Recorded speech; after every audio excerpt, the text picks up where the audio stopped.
The silver peaks shimmered under the light of twin moons, their icy summits glowing like silver fire. From the castle's highest tower, the courtyard stretched wide, filled with alphas and omegas gathered for the mating ceremony. It was the night when destinies were sealed, when the strong claimed the willing, and when whispers of power and desire mingled like smoke in the cold night air. Lyra stood at the edge of the grand hall, her small frame nearly swallowed by the towering pillars carved from white marble. She was an omega, but not like the others who had drawn the eyes of the alphas. Her coat was soft, a muted shade of gray that made her blend into the shadows rather than shine. Her heart pounded in her chest, loud enough that she feared the entire court could hear it. She had prepared for this night her entire life, yet now, in the presence of so many dominant figures, she felt fragile and exposed. Around her, other omegas walked forward with confidence, their eyes sparkling, their movements elegant and purposeful. Alpha's eyes followed them with hunger, appreciation, and approval. Lyra felt invisible. The ceremony began with the elders calling each omega forward. One by one, the hopeful young omegas presented themselves, bowing to the court, offering polite smiles and practiced gestures. Alphas evaluated them, circling them with predatory grace, their roars of approval and murmurs of intrigue echoing through the marble hall. When it was Lyra's turn, she stepped forward hesitantly. Every pair of eyes seemed heavier than the last, scrutinizing her. She tried to lift her chin, to breathe with confidence, but the air felt thick as if the hall itself weighed her down. One alpha glanced at her, then quickly turned away. Another shook his head without a word. Murmurs spread like wildfire. Not enough. Too quiet. Weak spirit. Lyra's stomach churned. She had always known rejection, but the sting of it now in front of everyone made her knees feel unsteady. She fought the urge to flee, to vanish into the night, yet she remained rooted to the spot. She had no allies here, no shield against the judgment of kings and queens, alphas and omegas alike. She was alone. As the ceremony continued, Lyra realized the pattern. The strongest, most confident omegas were chosen first, and the rest were left to be forgotten. Her heart ached with every passing selection, and each alpha's approving nod that she did not receive was like a weight pressing on her chest. She had never felt smaller, more insignificant. And then the hall fell silent. The elders, sensing the ceremony's end, looked around for the remaining omegas. Lyra's gaze lifted, trembling, as she realized she had been forgotten. Her name was not called. The whispers had stopped, but the silence was louder, sharper, cutting into her like ice. Lyra's breath caught. She felt eyes on her, yet she did not recognize them at first. Slowly she turned, and her heart skipped a beat. A figure had entered the hall, one unlike any she had seen. He was taller than any alpha present, broader than the mightiest warrior, and his presence made the air itself seem to shiver. His coat was dark as midnight, and his eyes black and endless like storm clouds fixed on her with intensity. The murmurs of the court quieted further, as if even the air dared not interrupt his approach. "Pretend you're mine," he growled, his voice low, commanding, and impossibly deep. The words were meant for her alone, yet they echoed across the hall, silencing every whisper, freezing every movement. Lyra's knees nearly gave way. The command was terrifying, but strangely, it stirred something within her. She had never been noticed in this way, never had an alpha's attention so sharply fixed on her. Yet the words were not gentle. They carried authority, power, and the hint of danger. The alpha's gaze did not waver. He took deliberate, measured steps toward her, each one sending a tremor through the marble floor. Lyra felt the heat of his presence, though the hall itself was cold. Every instinct in her screamed to run, but something deeper, unspoken and curious, rooted her to the spot. The court watched with bated breath. Every other alpha, every noble and guard, every observer, seemed to hold their own breath. The tension was so thick it could be carved with a blade. Lyra felt their eyes judging her, waiting for her response, but the only thing she could focus on was the alpha before her. He stopped a mere step away, his shadow falling over her like a storm cloud. His voice, though still a growl, softened just enough that it almost felt protective. "Do you understand? Pretend. Do not fail me." Lyra nodded, barely able to find her voice. I understand," she whispered. The words felt foreign on her tongue, yet also strangely powerful. She had accepted her role in this performance, whatever it might mean.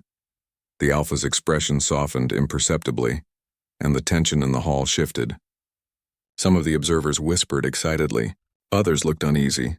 There was something dangerous about him, something that suggested not all the court's rules applied to this bond. As he guided her away from the ceremonial dais, Lyra felt the curious sensation of being both small and important at the same time.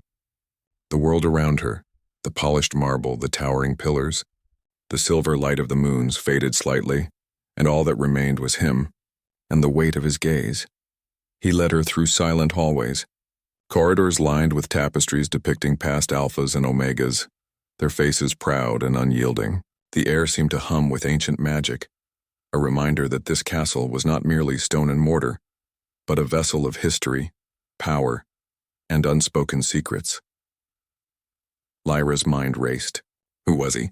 Why had he chosen her? And what did he mean by pretending she was his mate? Her heart twisted with curiosity, fear, and a strange, thrilling excitement she could not name. They stopped at a massive set of doors carved with runes that pulsed faintly in the moonlight. The Alpha opened them with a slow, deliberate motion, revealing a chamber that seemed alive, walls shimmering with subtle light, floors warm beneath her feet, and shadows that danced like silent observers.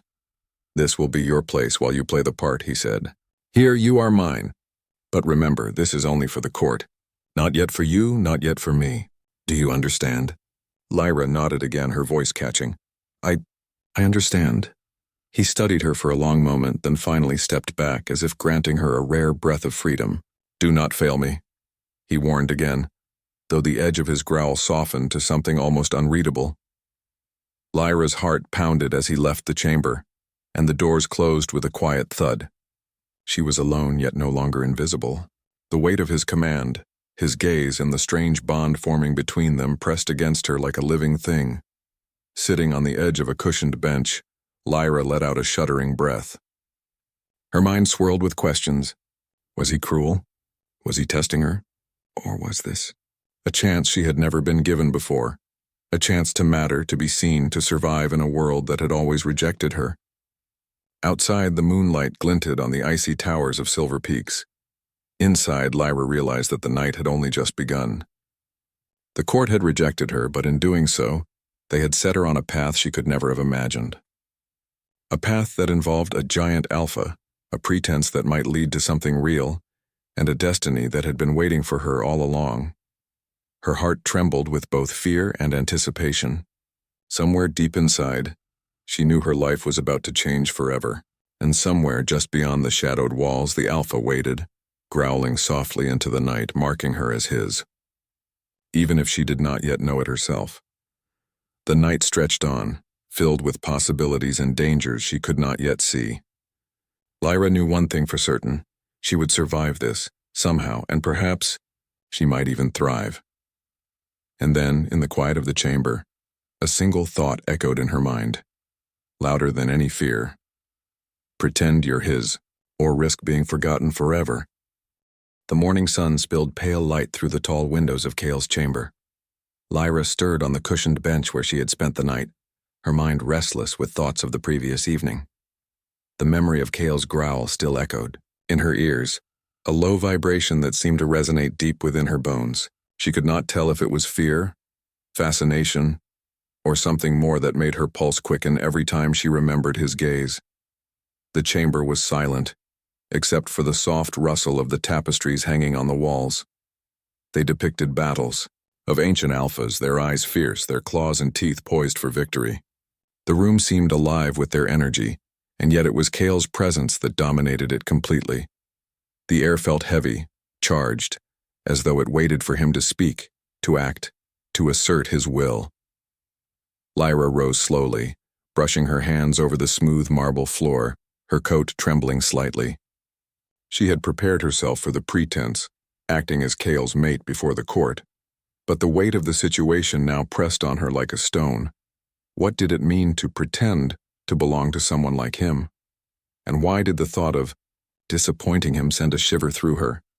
The heavy doors opened without warning and Cale stepped in, his presence filling the entire chamber. He moved with the effortless grace of a predator, each motion precise, commanding. His eyes, dark as the night outside, found hers immediately. Lyra felt the world narrow to the space between them, as if nothing else existed. "You are awake," Cale said, his voice a low rumble. He stopped a few paces from her, folding his arms across his broad chest. "Good.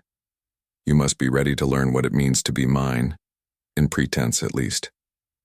Lyra swallowed hard. I am ready," she replied, though her voice wavered.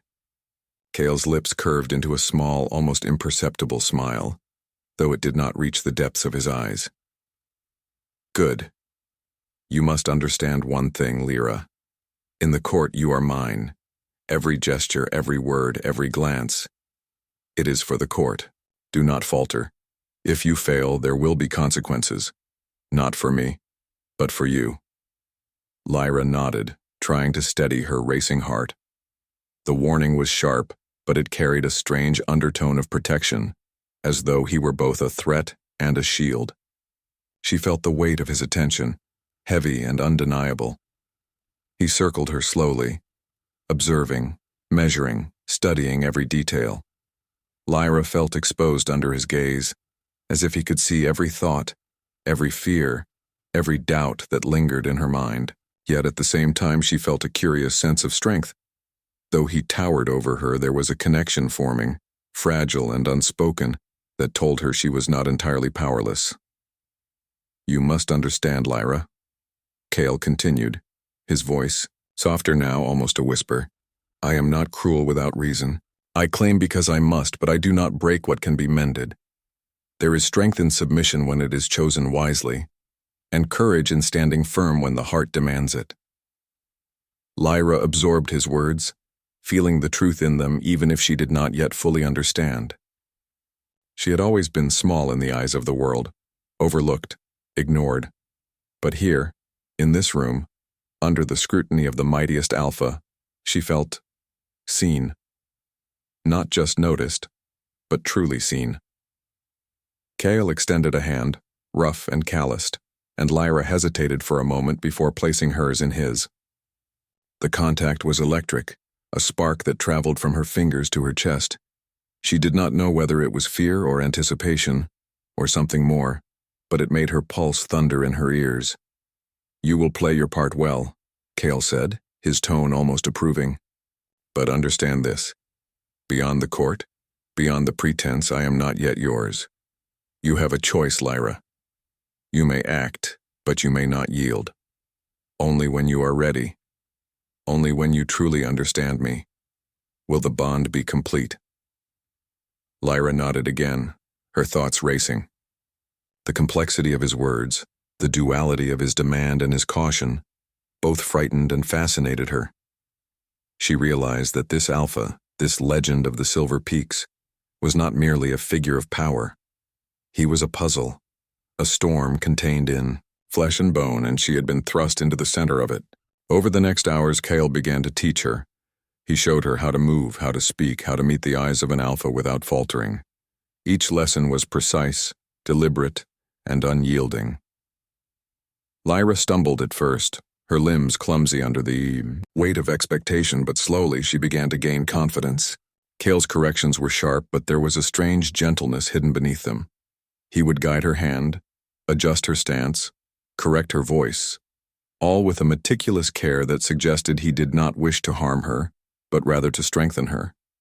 Lyra found herself responding to the rhythm of his instructions, her own fear transforming into focus. As the sun dipped below the peaks, casting long shadows across the chamber, Cale stopped and studied her. "Better," he said simply, though the word carried weight. "You are learning, but remember, this is only a beginning. The court will test you and you must not falter. Not yet, Lyra." Lyra's chest ached with the effort, but also with a strange sense of exhilaration. For the first time she felt capable, seen, and important. She realized that though the court had rejected her, Cale's claim, however pretense-bound, had given her a chance she had never imagined. That night, Cale did not leave immediately. Instead, he stood at the edge of the chamber, silent, his dark eyes fixed on her. Lyra could feel his presence as clearly as the pulse in her own veins. It was heavy, protective, and commanding all at once. "Do not mistake this," he said finally, his voice low, almost a growl. "You are mine for the court, yes, but I am not yours, not yet. And if you misstep, if you falter, I will not forgive easily." Lyra's breath caught. There was no malice in his words, only an almost brutal honesty. She understood that the power he wielded over her was immense, but it was tempered by his own restraint, his own rules. He demanded respect, attention, obedience, but he also offered guidance, protection, and something she could not name, a sense of being seen in a world that had always ignored her. The night grew darker, and the twin moons rose high, casting silver light across the chamber. Lyra found herself drawn to the quiet intensity of Kyle's presence. She did not fully understand what she felt: fear, awe, curiosity, desire, but she knew it was dangerous, powerful, and irrevocable. Kyle finally stepped back, breaking the spell of his attention. "Rest," he said simply. "You will need your strength for what comes next. The court awaits, and you must be ready." Lyra nodded, though her mind was far from rest.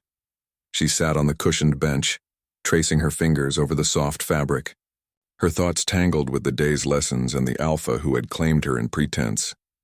She realized that this was only the beginning of something far greater than she had imagined, a path that would test her courage, her heart, and her very spirit.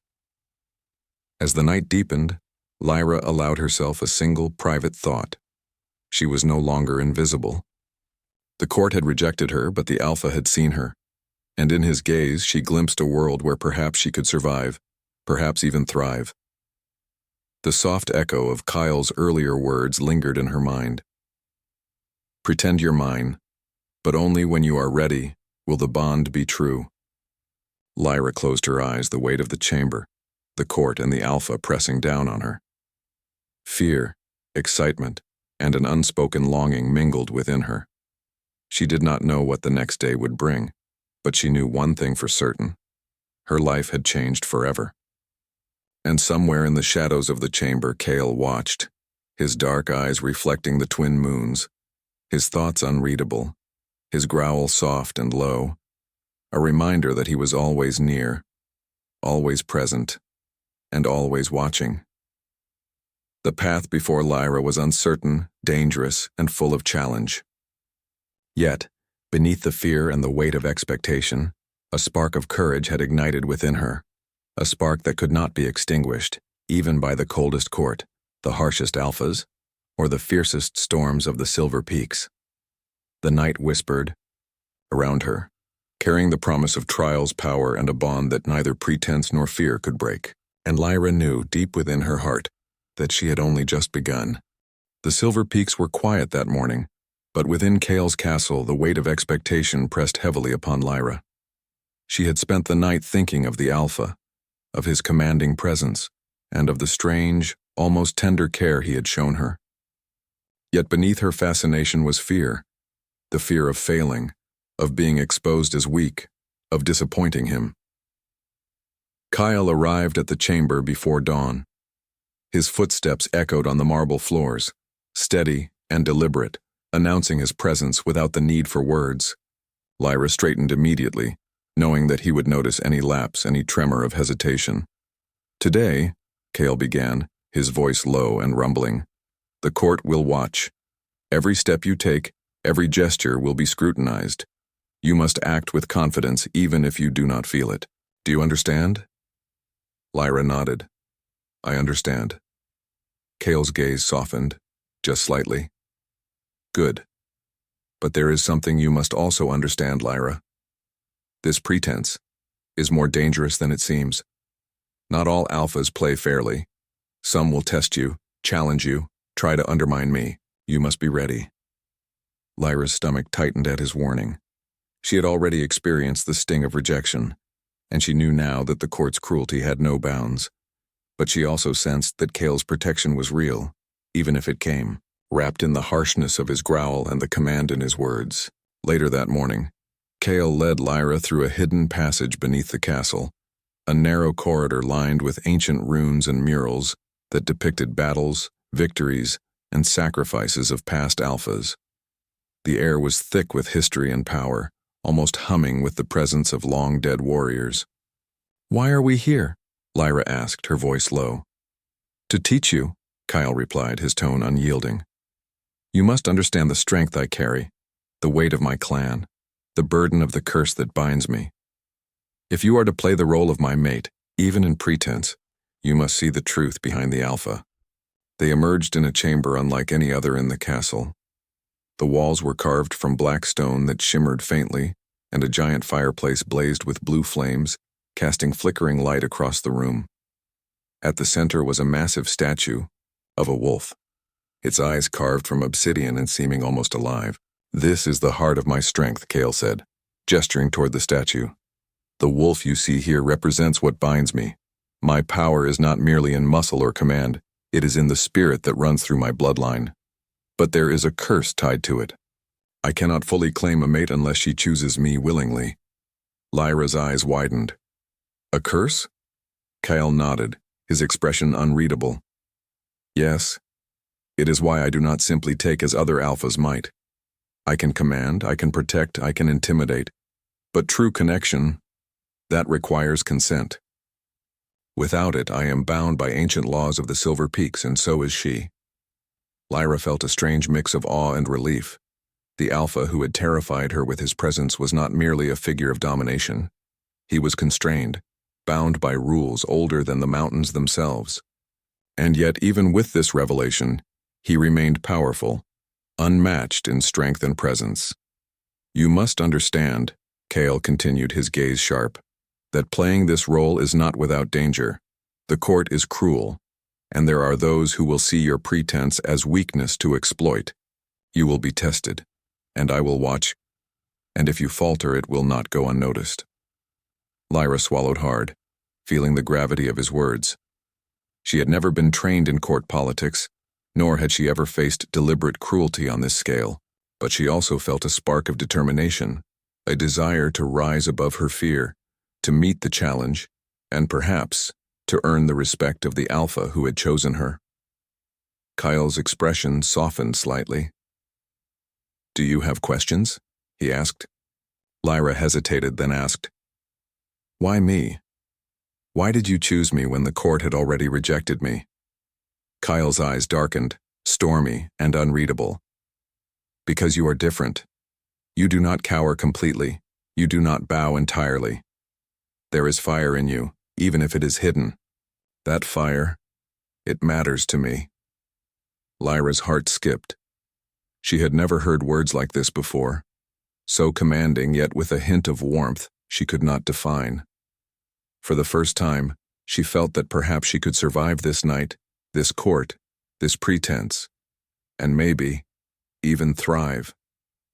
The day passed in lessons. Kale taught her how to walk with authority, how to hold her gaze in the presence of powerful alphas, and how to speak with a voice that commanded attention.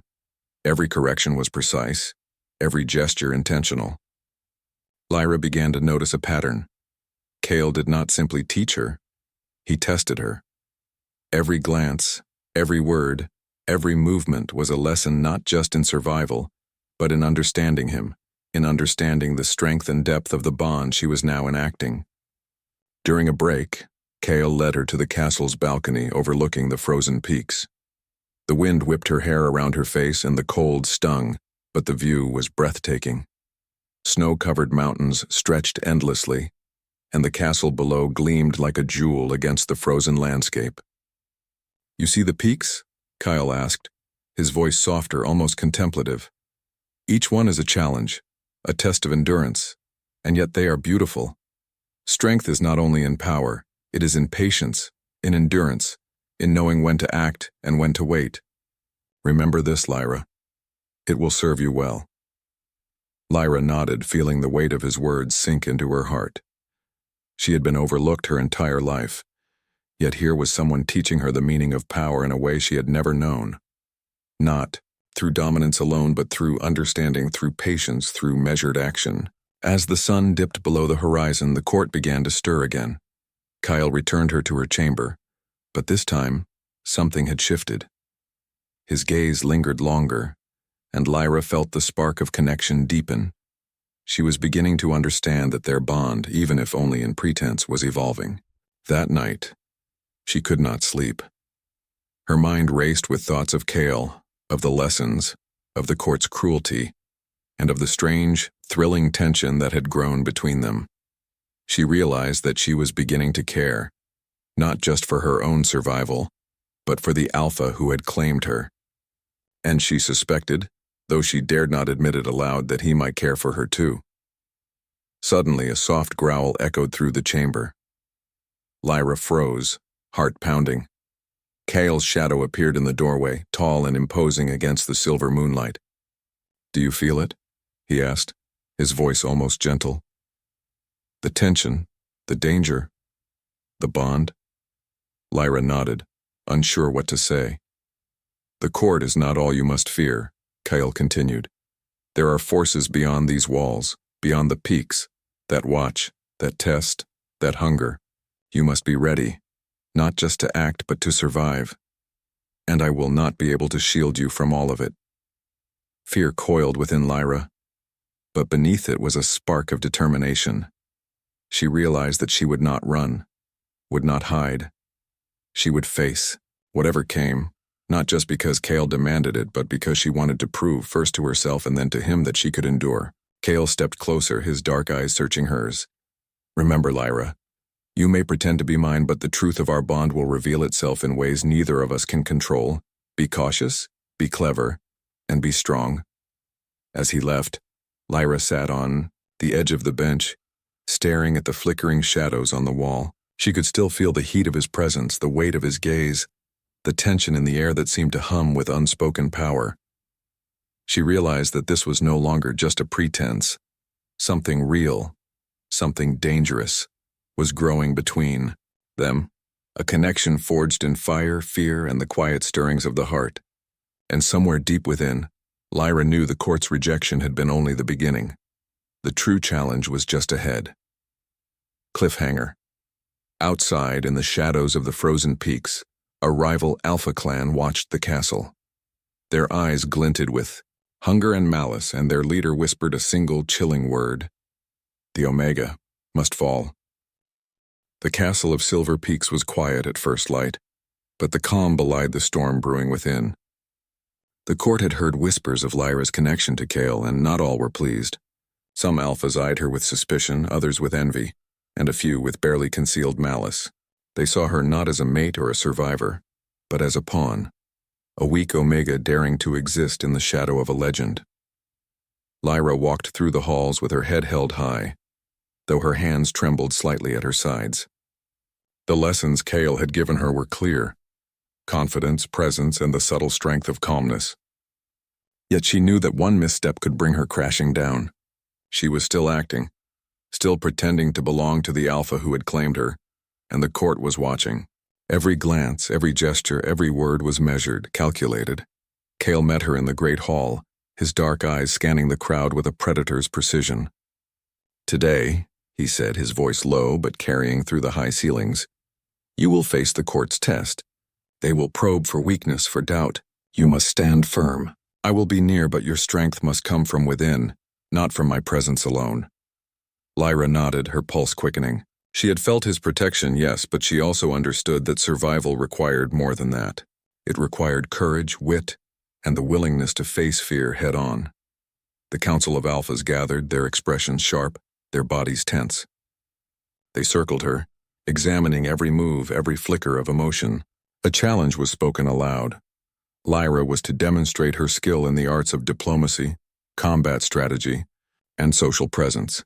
3 areas where a weak Omega could be destroyed in reputation and influence. Lyra stepped forward. The room seemed to hold its breath. Her heart thundered, but she remembered Cale's lessons. She straightened, lifted her chin, and let her gaze meet theirs without flinching. She felt the ghost of his shadow behind her, the echo of his presence lending her courage. She began with words, calm, deliberate, strong. She countered arguments with clarity, pointed out weaknesses in reasoning, and suggested solutions with quiet authority. Eyes widened, whispers spread, and some alphas leaned back, surprised. She was small, but she was clever. She was an Omega, but she was not weak. Next came the test of strategy. She laid out a plan for a simulated border conflict, highlighting both defense and diplomacy, foresight and caution. Every detail was precise, every word chosen to impress. Kyle watched silently from the back, his expression unreadable. Yet when she finished, a shadow of approval flickered in his eyes, subtle but unmistakable. Finally, the test of presence. Alphas tried to intimidate her, circling, questioning, trying to provoke doubt. Lyra stood firm, her voice steady, her posture commanding. She met each challenge without faltering, without begging for mercy or attention. The room shifted. The balance of power subtly changed. By evening, the court's test was complete. Whispers turned to cautious respect, murmurs of admiration mixing with disbelief. Lyra's presence was no longer invisible. She had carved a place for herself, not by submission, but by courage, intelligence, and determination. Kyle approached her then, his towering figure framed by the flickering torchlight. His voice was low, almost soft. "Well done," he said. "You have grown stronger than I imagined. Not because of me, but because of yourself. Do you feel it?" Lyra looked at him, confusion flickering in her eyes. "Feel what?" "The shift," Kyle replied. "The bond between us, it is changing. No longer just pretense. You are becoming part of this world, part of me, whether you realize it or not." Lyra felt a flutter in her chest. Part of her wanted to deny it, to cling to caution, but another part, a part that had been lonely, overlooked, and yearning for recognition, could not. She felt the pull of connection, the undeniable link that had begun to form between them. Night fell, and the castle quieted. Lyra returned to her chamber, her mind buzzing with the day's events. She had survived, and more than that, she had proven herself. She realized that the court's rejection had not been the end. It had been the beginning of her growth, her awakening, and her place beside Kale. The chamber door opened softly, and Kale entered silent as a shadow. Lyra's heart skipped, but she did not move. He closed the distance between them, his gaze searching hers. "The court will not stop," he said, almost a whisper. "There are those who will test you again, who will try to undermine you. But you have shown them what you are capable of." Lyra's hands clenched at her sides. "And if I fail next time?" she asked, her voice small but steady. Kyle knelt slightly, bringing his dark eyes level with hers. "Then I will stand with you. But understand this, you have the strength now to stand alone. That is the true power of an Omega who is not weak. That is the bond I see forming between us. Not pretense but trust, not fear but respect." Lyra's breath caught. The word struck deeper than any command, any lesson, any growl. She had never felt recognized like this before. Never felt a connection that both demanded respect and nurtured courage. She realized then that she cared, not for the court, not for approval, but for the alpha who had claimed her even in pretense. The night was long. They spoke quietly of strategy, of threats beyond the silver peaks, and of the balance of power in the world. Kyle revealed fragments of his past, betrayals by other alphas, battles fought to protect his clan, and the loneliness that had shaped him into the figure standing before her. Lyra listened, absorbing not just the story, but the man behind the legend. In the quiet moments, Kale's gaze lingered, searching, measuring, hinting at emotions unspoken. Lyra felt the weight of it, the subtle pull of connection that grew stronger with every shared glance, every measured word. She realized that the pretense was fading. Something real was emerging, a bond forged through trust, courage, and mutual respect. Suddenly, a noise shattered the quiet, a soft, echoing growl from the corridors outside. Lyra's pulse quickened. Kale's posture stiffened, his hand resting near the hilt of his weapon. "They are here," he said, his voice a low rumble. "Rival alphas. They have come to challenge us." Lyra's heart raced. She had faced the court, yes, but this was different. These alphas were outsiders, driven by malice and ambition, seeking to disrupt the balance of power and claim what they believed was theirs. She felt a surge of fear, but also a surge of determination. She would not falter. Not now, not ever. Kale stepped closer, his presence overwhelming yet comforting. "Stay close," he commanded. "Do not speak unless I allow it. Watch, learn, and be ready. You are stronger than you realize." The door to the chamber opened and shadows slipped inside. Lyra's eyes met the figures of the rival alphas, their expressions hard, their eyes sharp. They circled, assessing, testing, as if weighing whether she would break. whether Kale's pretense of protection would falter. Lyra felt the lessons of the day rise within her. She straightened, lifted her chin, and met their gaze without fear. She felt Kale's presence behind her, steady and unwavering, yet she also felt something else, a surge of her own strength, rising to meet the challenge. The leader of the rival alphas stepped forward, a cruel smirk on his face. "So this is the Omega the great Kale has claimed," he said, voice dripping with derision. "Weak, small, nothing." Lyra did not flinch. Instead, she raised her voice, calm but firm. "I am not weak. I may be small, but I am capable, and I stand with Kale, not because I am forced, but because I choose to." A hush fell over the chamber. The rival alpha blinked, taken aback by the courage in her words. Kale's eyes narrowed, approval flickering in their dark depths. He stepped forward, a silent warning in every measured movement. The tension hung heavy, as if the room itself waited for the next move. Lyra felt her heart hammering, not just from fear, but from a strange thrill. The thrill of standing her ground, of proving herself, of being recognized by the alpha whose claim had once been pretense, but now felt increasingly real. The rival alphas hesitated, sensing the power between her and Kale, sensing the bond that was no longer mere pretense. Slowly they withdrew, melting back into the shadows, their malice unchecked but their immediate threat diffused. Lyra exhaled, relief and exhilaration flooding through her. She turned to Kale, who regarded her with a shadow of a smile, his eyes softening just enough to reveal pride. "You are learning," he said quietly, "not just to survive, but to thrive. This is only the beginning." And for the first time, Lyra felt it, not fear, not doubt, but the undeniable pull of connection, trust, and something far deeper, a bond that no court, no rival, and no pretense could destroy. Cliffhanger. As they stood together in the quiet chamber, a messenger burst in, breathless and wide-eyed. "My lords, a shadow moves beyond the northern peaks, something older than any alpha coming for the castle." The northern peak shivered under the silver light of the twin moons. Lyra stood at Kale's side, her heart pounding in rhythm with the wind as it howled through the jagged rocks. The castle behind them was a fortress of shadows and firelight, but beyond the walls something stirred, a presence older than any alpha, darker than the deepest nights of the silver peaks. Kale's eyes scanned the horizon, dark and alert. His stance was commanding, his body coiled like a predator ready to strike. "It is here," he said quietly, almost to himself. "The shadow that has haunted this land for centuries. It seeks to test all who dwell here. And now it seeks you, Lyra." Lyra swallowed hard, feeling fear curl around her chest. But she also felt something else. A spark of courage that had been nurtured through days of lessons, trials, and pretense that had grown into something real. She met Kale's gaze and found strength there. In the dark depths of his eyes, the subtle promise of protection, and the unspoken trust he placed in her. "You are not alone," Kale continued, his voice low and steady. "This is the final trial. Face it with me, and you will understand the true bond we share. Pretend no longer. Stand with me, and the shadow will see not weakness but strength." The ground trembled beneath them as the shadow moved closer, a swirling darkness that absorbed the moonlight and bent the air around it. It was vast, almost shapeless, yet its presence radiated power, malice, and ancient hunger. Lyra's pulse raced, but she did not falter. She could feel the lessons, the courage, and the connection she had formed with Kale flowing through her. Kale stepped closer, his hand brushing hers in a silent acknowledgement. The contact was electric, a tether of shared strength. "Do not fear," he said. "You are ready." The shadow lashed out suddenly, tendrils of darkness sweeping toward the castle, striking at the walls with force that would have shattered stone. Kale moved with lightning speed, intercepting the strikes, his claws and strength deflecting the danger. Lyra followed, her movements careful, deliberate.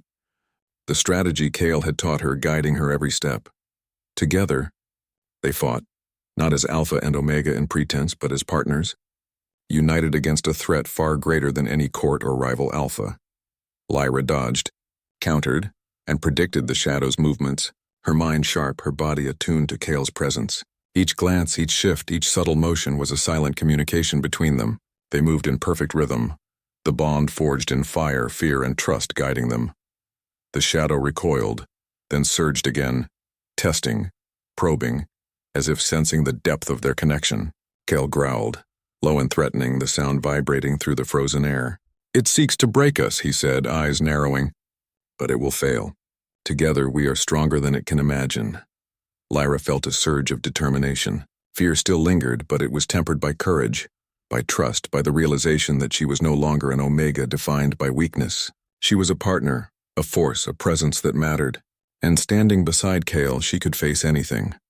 The shadow struck one final time, massive and overwhelming, its tendrils reaching for them like dark fingers. Kale's claws met the attack, and Lyra stepped forward, raising her voice with authority and command. "Enough," she shouted, the sound carrying across the peaks. The power of her words, bolstered by the bond she shared with Kyle, caused the shadow to falter, its form rippling, unstable. Kyle moved then, swift and decisive, striking at the heart of the darkness. Lyra followed, her own movements precise, her courage unwavering. Together, their combined strength, their unity, shattered the shadow. It dispersed into nothingness, leaving the peaks eerily silent, the cold wind carrying only the distant echo of what had been. Lyra fell to her knees, breath heaving, her body trembling with adrenaline. Kale knelt beside her, his massive hand supporting her.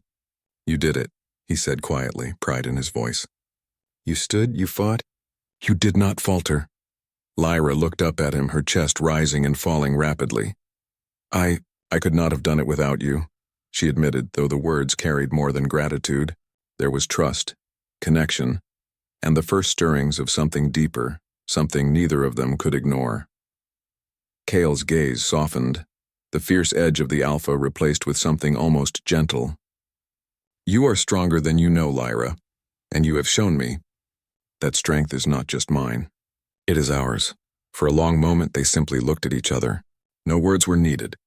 The pretense that had begun with a growl and a command had transformed into something real, mutual respect, trust, and an unspoken acknowledgement of the bond that had been forged in trials, fear, and courage. Lyra felt her heart swell with a mixture of awe, relief, and longing. She had come so far from a rejected Omega, overlooked and dismissed, to a presence recognized, respected, and valued. And Kale, the alpha whose power had once seemed untouchable, now stood beside her not only as protector, but as equal in connection and understanding. The castle bells rang through the peaks, signaling the end of the night's danger. The court, the rivals, and the shadow that had threatened the Silver Peaks, all had been faced and overcome. Lyra felt the weight of survival shift into triumph, and with it a new understanding of herself and the alpha who had claimed her. Kyle extended a hand to her, his dark eyes searching hers. "Lyra," he said softly, "this was the final test. The shadow is gone. The court's trials are behind you. Now, the truth remains. Will you stand with me, not in pretense, but in bond?" Lyra took a deep breath, her fingers brushing his. The warmth of his touch, the strength of his presence, the bond that had grown over days of fear, lessons, and courage, it all surged through her. "Yes," she whispered, her voice steady, her heart open. "I will stand with you." Kyle's lips curved into the faintest smile, one that held pride, relief, and something tender beneath the surface. "Then the bond is real," he said. "No longer pretense. No longer fear. We are united." The twin moons cast silver light over them, illuminating the frozen peaks and the castle below. The night was still, the wind quiet, and the air carried a sense of triumph and promise. Lyra felt the full weight of her journey, the fear, the rejection, the lessons, the tests, and now, the exhilaration of survival, strength, and connection. Kale pulled her close, not in command, but in quiet acknowledgement of their bond. Lyra leaned into him, feeling the warmth, the strength, and the undeniable presence of someone who had once been terrifying, and now was something far more profound. "Together," he murmured, his voice low, almost a growl of satisfaction. "Together," she echoed, her voice strong, her spirit lifted. For the first time, the Silver Peaks felt alive with more than shadows and legends. They felt alive with connection, courage, and the quiet triumph of two souls finding strength in each other. The night had tested them, shaped them, and ultimately united them. And as the first light of dawn touched the peaks, Lyra knew that she was no longer just an Omega who had been rejected. She was a partner, a presence, a force in her own right, and Kale, the giant alpha who had once commanded her in pretense, was now her equal, her protector, and something more, someone who had earned her trust, respect, and perhaps her heart. The world beyond the peaks might still hold challenges, rivalries and darkness, but Lyra and Kale had faced the greatest shadow together, and in that unity, in that bond, they had forged a new beginning, a future shaped by courage, connection, and the undeniable strength of standing together. The story of a rejected Omega and the giant Alpha who commanded her in pretense had transformed into a tale of survival. Trust and a bond deeper than fear, stronger than any shadow, and more enduring than any legend of the Silver Peaks. And somewhere deep within the mountains, the echoes of that night would whisper forever, a reminder that courage, trust, and connection could overcome even the darkest of shadows.